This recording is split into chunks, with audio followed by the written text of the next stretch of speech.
I'm a director of development at a smallish nonprofit with just 2 other development staff.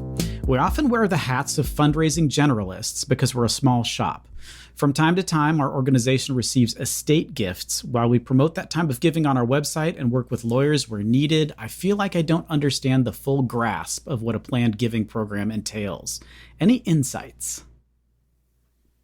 There are many small shops in similar boats to you. There's my insight. No, I hear you. So a few things to keep in mind, right? And just as a baseline for any of our listeners that might not be as familiar with plan giving, right? Plan giving is a fundraising strategy that nonprofits use. Oftentimes, it encourages donors to make significant gifts of assets, oftentimes versus cash, right? So assets like, I don't know, a life insurance policy, a stock, a gift of real estate. Oftentimes you'll hear about estate planning, and after like someone leaves you in their will, or it's a bequest. So this is what we're talking about when we're talking about planned gifts. There are times where you're able to generate some income with planned gifts during someone's lifetime, and then there's other scenarios where you don't get the income till person passes. But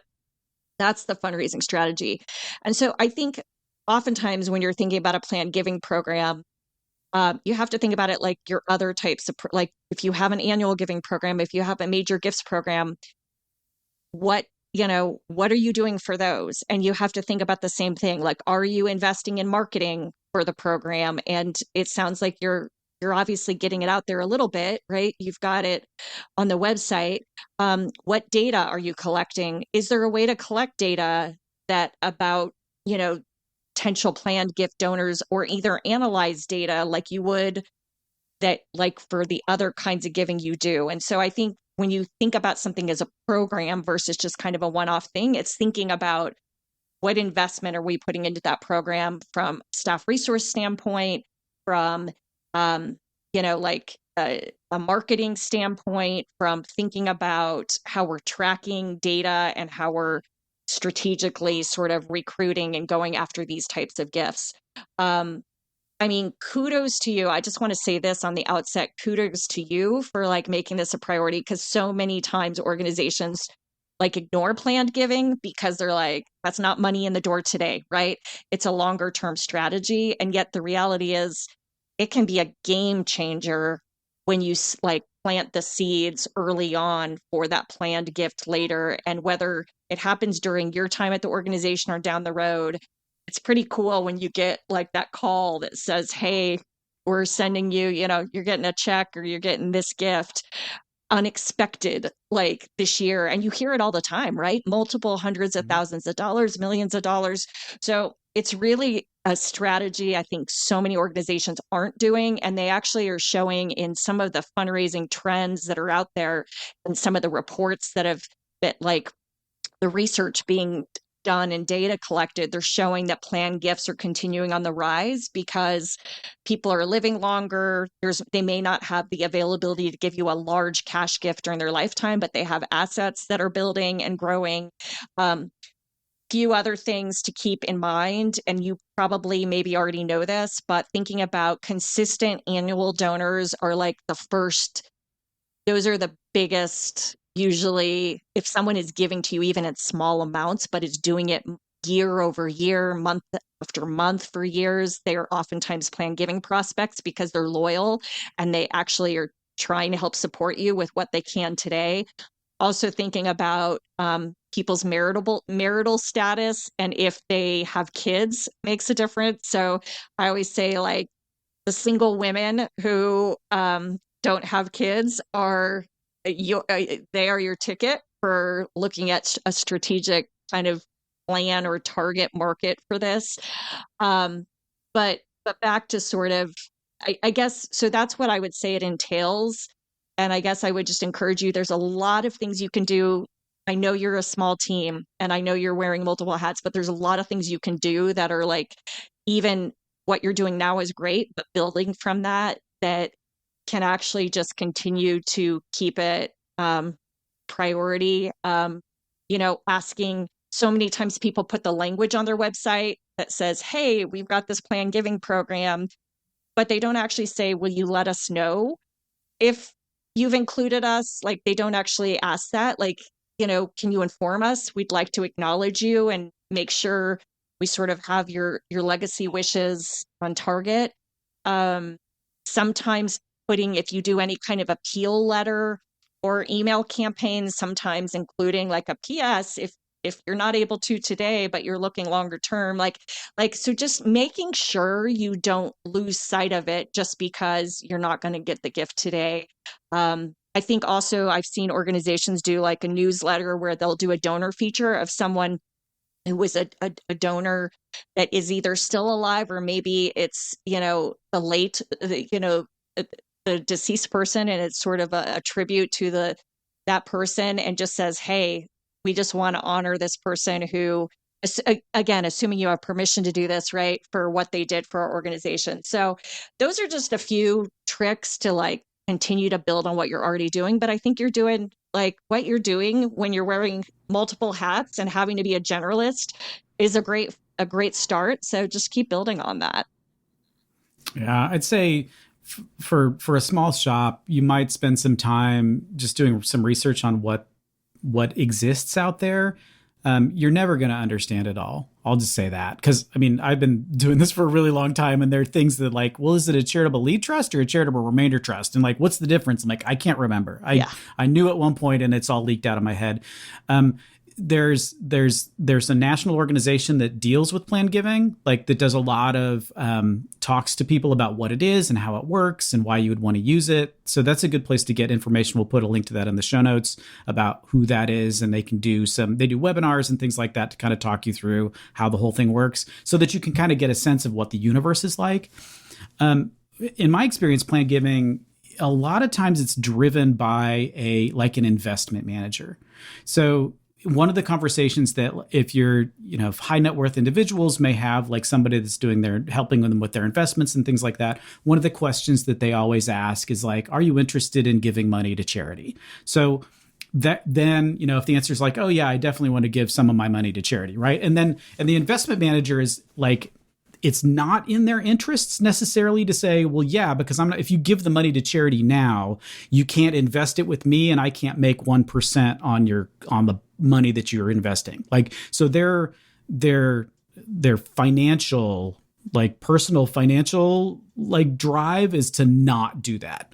So it's up to you to start making relationships with investment people to let them know that there are other things that can be investment vehicles that do pay the investment managers back, that then ultimately goes to the nonprofit. So one of the ways is like these remainder trusts and these lead trusts where some people want to give to charity while they're still alive, but they also don't want to like run out of money and like die indigent.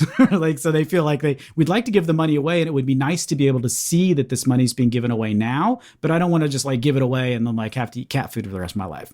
So there are vehicles that allow you to do that allow you to give money, and you can actually see the money working in the nonprofit right away, that guarantees that you're not going to be out of money. And then there are other ones that work the other way around, that you can pledge the leftover money, but you get to so you get a tax deduction right away for the money that you've pledged that after you die. And then that tax deduction changes year over year. So the longer you live, the less money potentially the nonprofit gets, or if it's invested well, it might be more. But you can get the tax benefits now, but not actually have to worry about it until after you pass. So there's a whole bunch of really interesting things that exist. Most of them are around tax avoidance, and also, being able to provide some way for someone to give to charity while they're still alive. So learning about them first, I'd say, is step one. Number two is start talking to, because these investment manager people are like, they're like rats. They're everywhere. They're coming out of the woodwork. They will contact you to talk about other things. That's your opportunity to say, even if it's this, whoever's in your finance role, like say, hey, well, I got you on the phone trying to sell me whatever this nonsense you're trying to sell me. Let me talk to you about your people that you're investing with. And how many of you are doing charitable lead trusts, right? So that's another way. And then you can have that conversation about, here's another tool in your arsenal to make you money that ultimately helps our nonprofit as well. So there's a bunch of cool things you can do too. Nonprofit governance. Nonprofit answers. Nonprofit board. Nonprofit management. Nonprofit marketing. Nonprofit resources. Welcome to Nonprofit Everything the podcast where hosts Andy Shurick and Stacey Wedding answer your questions about all things nonprofit. Welcome, everybody, to another episode of Nonprofit Everything. I'm Andy Shurick. I'm here with my fantastic, super smart co-host, Stacey Wedding, and we're here to answer a whole bunch of nonprofit-related questions. Or, today, we've got a special guest expert, Tevi the kitten. And if you have any kitten-related questions, you can ask him because he knows all kinds of kitten stuff. Like, can I chew this? The answer is always yes. Stuff like that. Hey, I just want everyone to know that's listening that they need to see Tevi. Maybe what we'll do is Andy, I'll put you on the spot. Maybe take a cute photo of Tevi, and we'll have to put it up either on Tevi up on the website, or maybe put it on social when we promote our podcast. Because I'll tell you what, Tevi is adorable, all of you. If you need to feel good about your life in the world, just look at this cute little kitten that is now a part of Andy's household. Yeah, he's really small, and his ears are so big, he kind of looks like a bat. So, yeah, we'll put him in the show notes. If you want to see a picture of Tevi, check out the show notes. I love that. How's that?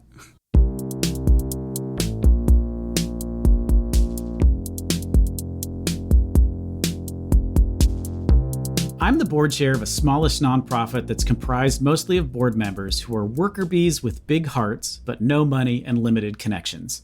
Recently, we were recruiting a board candidate who ultimately declined serving on our board. When I asked him if he could share his reasoning, he told me that he didn't see how it would benefit him to serve on our board. I was initially a bit taken aback and quickly ended the meeting, more out of shock than anything else. But then I got to thinking about how I would handle something like this in the future, because I'm guessing he's not the only one who thinks like this. Do either of you have suggestions on what we can offer to potential board members as a small, scrappy nonprofit? Well, first of all, I just want to say this person did you a favor. They did you a favor because you probably don't want that person on your board. I mean, I just want to start with that. Right, Andy? Absolutely. I mean, I'm glad you got to see those true colors and on the front end before you actually brought the person onto your board versus once they were on your board.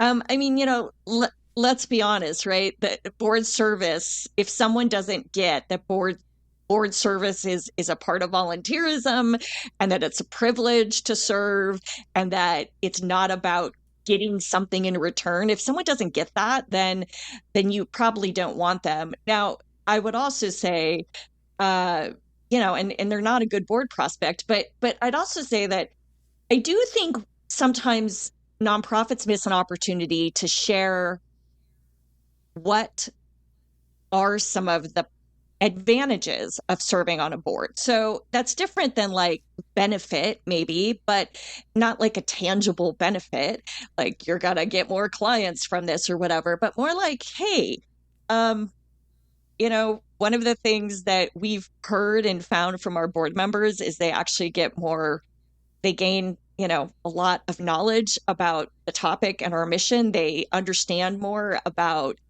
collaboration and like working as a team, particularly leading and working with a team of volunteers. They, exercise leadership skills sometimes that they don't get to do in their daily job. And so I think sometimes, they get to learn more about strategic planning if that's not part of, again, it depends on the potential board prospect, but there are perks of like literally learning skills that you don't get maybe in other venues. And so I think sometimes we miss that part of the story when we talk to potential board members about just saying, hey, like, we're excited to have you, and here's what our hopes are and expectations are of you. And we also hope in return you get some, you gain some new opportunities, you get to meet some new people, work with some new people, gain some new skills and leadership skills. I mean, period, right? But I think it's more of that than it is like, whatever, this person who is just like, oh, I'm not getting anything in return, clearly doesn't understand the whole point of, I don't know, nonprofit board service. So that's my 2 cents. How about you, Andy? Yeah, I mean, I've seen this a bunch of times, and I probably have more questions for Stacey on this one than I do like comments. Several times in my career, I have been invited to meetings with the CEO and a potential board member who is let's just say the CEO of a billion-dollar company.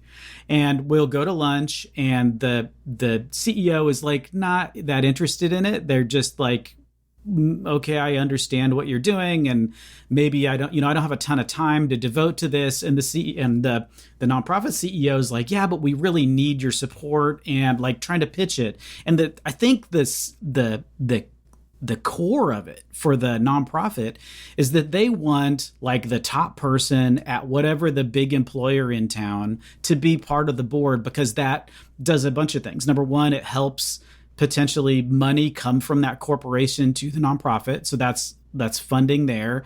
It gives some legitimacy to the board itself, because when you've got like the top CEO on that board, then the board itself seems like it's a more interesting place to be. I mean, for a small nonprofit, like in the question, like you're not talking to folks that are in this range. So you're not putting a board together of people who, one of the reasons they're there is because then they get FaceTime with the power players for the community, right? So that, you know, symphony board, the food bank board, the opera board, the hospitals, like they're ones where that's the big nonprofit in town. And so it collects all of these sort of movers and shakers. And then it becomes like the board meeting is like for the board members, it's on one hand, it's the working for the mission, but on the other hand, then it's just like being in the room with all these people in a different context, so that you can maybe make other business relationships or maybe make sales calls easier, things like that. So I've always been sort of confused by, the difference between pulling somebody onto the board because they want to be on the board for business reasons, and putting them on the board because they want to be on the board for like philanthropic reasons. Like they're really interested in the mission. So I think, Stacey, you and I our instinct is to go with the people who are there for the mission, the people who are there because they want to see the organization do well, and not necessarily people there who just want to like have FaceTime with other people so that they can sell them, I don't know, investment consulting services or whatever those folks do, right? But I think there's something to be said for getting those, like that high-powered board together, because it does have a pipeline for cash from the corporations in. It does have a pipeline for bringing in other high net worth donors, because I totally want to go to a coffee at this guy's house, because can you imagine what this guy's house looks like, right? That kind of thing. I can see where that could be a benefit on the fundraising side too.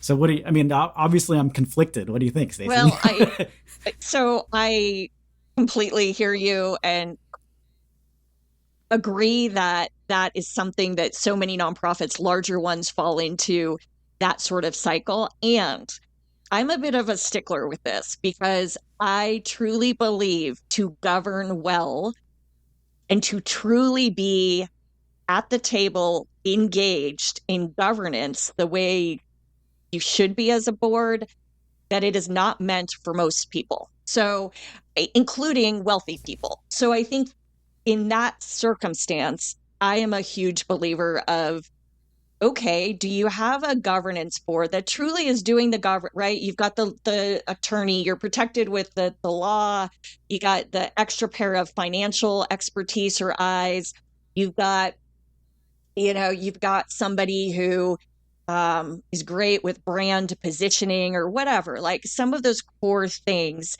that, and people who are actually going to oversee and sort of offer insights and expertise around that, just as needed. I mean, not obviously getting in the way of operations, but really on a more global macro, and trying to protect the organization a bit in partnership with the CEO, of course. So like I'm a bit more of a traditionalist in that's the way I want to see a board structured. And for the wealthy people and the people you want all the connections for, you figure out another mechanism. We've heard it all. And I hear everyone say, oh, then create an advisory council. I say, no, like stop with that, because that's not sexy, but come up with like the chairman's council, come up with a name or whatever that is a bit more like this prestigious, which is what those people are looking for that you're talking about. They want to be a part. You still have maybe a gathering here and there of these folks. You still invite their participation or some ideas and give them a chance to network with others in the room that they want to network with. They're giving your organization support. You're giving, but but they're not really governing. And so to me, I think people get these two things like conflated. And I go, if you really want to govern, I mean, then govern. Like, I don't know. I'm pretty black and white about it because I think because what I also see is like, you'll see the nonprofit who brings on, so you've got maybe mid-level or even higher level folks, but ones that aren't from as large a company or don't have the deep pockets. And you bring on this major philanthropist and it completely can change the dynamic because now that philanthropist, if there's this unspoken thing that seems to happen so many times where then that wealthy philanthropist, whether it's individual or corporate philanthropist, oftentimes can come at it from thinking they get to have a larger voice and more influence over things. And people defer then to that because they're like, well, there's the big money guy, right? Like, I better just like go like, yes, let me nod. I don't want to go against this person. I don't want to tick them off. And so it's so unhealthy. And you see that happen all the time on boards. So I think it's really, really tough when you start to bring on people who actually don't really want to govern at all, but are looking like, I'm like, great, then let's find another place for you. And the place is, we're still going to get your money. You're still going to feel good and hobnob with like others. And that's it. So. Yeah. I mean, obviously in this question, like this person dodged a bullet, right? The fact that this person, the potential board member was present enough to say, yeah, I'm super not interested in actually doing any work. Right. So, I mean, that's what, I mean, I can see the shock. I remember I was at a nonprofit had asked me a question that I didn't know the answer to. So I reached out to a friend and said, here's something really complicated. Do you know anything about this? He's like, no, but I know this other person. And so I got a friend to introduce me to this disinterested third party to ask this question for this nonprofit. And it was going to be just a little bit of project work. It was a little bit. And this guy, he obviously felt obligated to talk to me because he did work with my friend. So he felt this sort of business obligation to be able to just not completely ignore me. But he shouted at me from across the room on his speakerphone. He basically spent 20 minutes telling me why it was a complete waste of his time to do this. And that he, just in the time that we were having this conversation, he could have made so much money doing other things, and it's just not worth his time at all to work with nonprofits. And I mean, I was shocked, in the same sort of situation where you're coming at this from how would you like to help the community? And somebody comes back with this, just really sort of hardcore, I would never do that. Philanthropies for suckers or whatever, whatever that position was. It was like, okay, well, I'm glad that, now, number one, you're now on my list of people never, ever to talk to. And number two, I'm going to call my friend back and say, hey, did you know that guy's a jerk? The person you referred me to, I would probably recommend not ever referring him anything ever again because he sounds like a horrible person. And that's probably not who you want to do business with. Right. So, I mean, I didn't do that because I felt that was uncomfortable for me to do. But at the same time, when you're talking to somebody, if you have somebody in the room that, you're having this conversation about being on the board and they say, yeah, I don't want to do any work. I mean, you should probably have something in your back pocket that's the plan B for you. It's so you don't want to do any work on the board. I get that. It's hard work. Let's just acknowledge up front that being on a board isn't something you just do because you super bad want to be on somebody's letterhead or whatever, right? Do we still have letterhead? I don't think do so. People do letterhead anymore? On their website, right? But if you have a plan B in your back pocket that says so are you interested in the mission or not? Am I just buying you lunch today? Is that what's going on? So is there if you're interested in the mission and you don't want to put in any actual volunteer work, how would you like to help? Or is this just not something you're interested in and we can make sure never to talk to you again? Right. I mean, you of course say it in a much more friendly, polite way than Andy does, but that's the intention is you've just wasted my time. I could have been doing other things. I've asked you to do this. You've come back with a very blunt no. So are you just not interested in the mission? Is this not something you're interested in? Because if it isn't, we won't bother you anymore. If it is, how can we work together? Recognizing that most grownups, not the jerk that I talked to on the phone, but most grownups will try to salvage the situation in a way that's successful for everyone. They'll want to negotiate an agreement where everybody feels good about the fact that you just wasted an hour at lunch with this person who just told you no. He feels bad about it. You might not think he does, but it was uncomfortable for him to deliver that news to you. So maybe you can play on that discomfort a little bit to see like, well, how would you like to engage with us if you do it all? So having a plan B ready to go would be my recommendation for that situation. I think a plan B, but I also would take it a step further and say, starting on the pledge front card. What'd you say?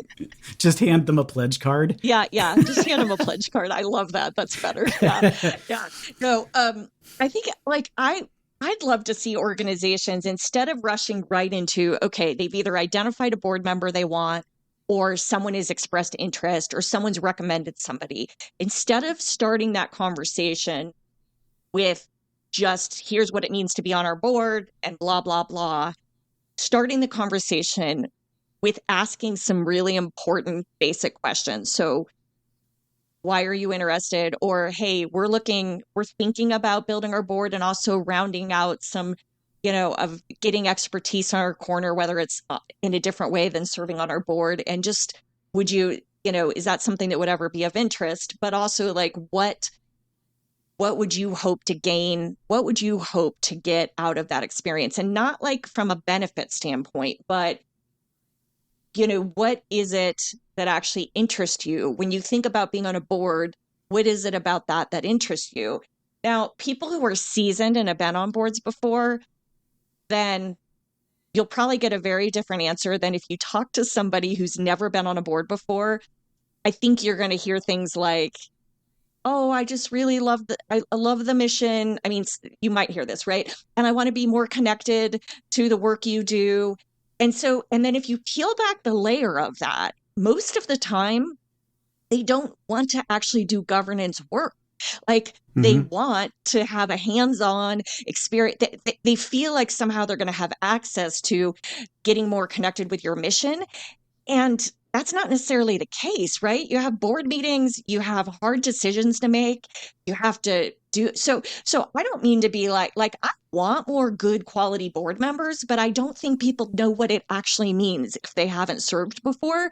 And I feel like as a society, as a community, we have to do a better job of explaining that. And I think the organization has to, on the front end, do a better job of asking more questions so that it's not a bad fit, because you don't want that person to then be on your board and go, oh my gosh, this is so much more work and paperwork and, like critical thinking than I ever wanted to have to do, right? Like if you're looking for a feel-good experience, you can't figure out a way to provide that to board members. So you can, but I just go like, how many times when the going gets rough in a nonprofit do you start to see organizations and like board members shut down because, oh, great, now we have to make a hard decision about whether we let go our underperforming CEO. And then what are we going to do? Because guess what? That's in our hands now. Like, I think it is not always sexy work and it's hard work. So you got to go in with your eyes wide open. So probably this is I'm not doing a good job of recruiting potential new board members, but I'm being real.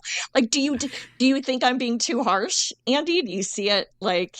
No, I think I completely agree that you need to find out from folks what they want from you. Right. And your point is that board service is not touchy-feely, like feel good about the mission work. A lot of times it's like looking at the audit. It's just like, it's stuff that's like the actual governance work is not really fun. And so finding out why a board member would want to be engaged with you, I think you're onto something there, because it might not be board service. It might be something different. And I think it's fun because then you can be really creative about like, how do we get this person who's interested in our mission engaged with us in such a way that they feel like they're having a good time, like they want to continue doing it. And that might not be, showing up for really, stale coffee and bad snacks once a quarter. That might not be their thing. It's my thing. That's why I live for that, but many people don't.